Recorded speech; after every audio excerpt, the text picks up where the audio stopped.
This year, though, national unity is getting sort of front and center treatment. A lot of reaction today, both online and from some of the politicians who are gathering here on Parliament Hill, to this story reported by the Financial Times that there have been meetings between separatist leaders. Those are people in Alberta who are trying to organize a petition in order to get a referendum started on the possibility of Alberta leaving the Canadian Federation. Something like we've had in Quebec in 1995 and in 1980 before that. Two referendums. Second one, the no side just narrowly won to prevent Quebec from leaving Canada. But the Financial Times says that there have been these meetings between some of these people, some of the organizers of this drive, and senior members of the Trump administration. And remember, last week we were talking about the fact that Scott Bessent, who is Trump's Treasury Secretary and has been very vocal critic of Canada, of the Prime Minister Mark Carney, since Carney's remarks at Davos, calling for middle powers like Canada to kind of work together to offset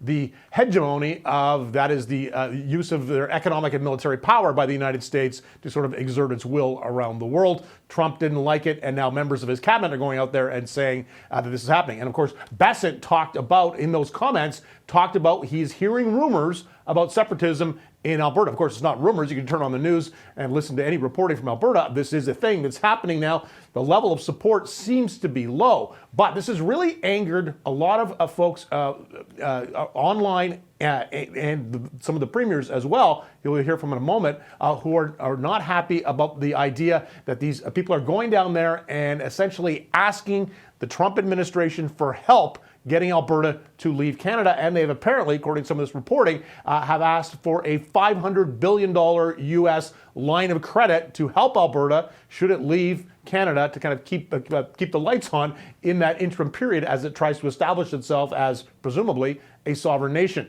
David Eby, the Premier of British Columbia, was asked about this. So too was Ontario Premier Doug Ford. Listen to what they had to say.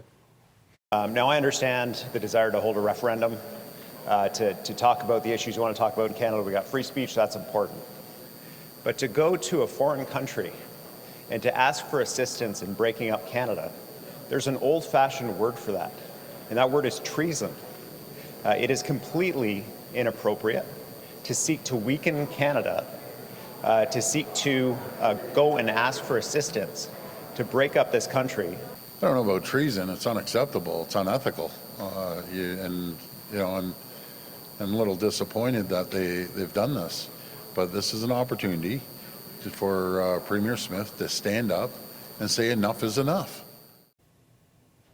David Eby calls it treason. Doug Ford not so clear, but they are echoing some of the comments. You're seeing a lot of this online, people saying this is sedition, that these people are traitors and they should be charged, and possibly some people calling for them to be hanged, even though we don't hang people for treason anymore in this country. And it's also very unlikely that what was done, these people from Alberta going there and making representations to the U.S. State Department, would qualify as treason. Generally, we treat cases of treason only if they involve some kind of acts of violence, either against elected officials or against our Canadian forces. The last time anyone in Canada, any Canadian, was convicted for treason goes back to the Second World War, when somebody who was fighting with the Japanese army was tried and hanged in Hong Kong. Nothing since then. So really unlikely anything is going to go forward with on that end of it, although this remains a problem the premiers are very likely discussing. Yesterday, Saskatchewan's Premier Scott Moe, speaking to reporters, he was asked about this, and he said, yes, there is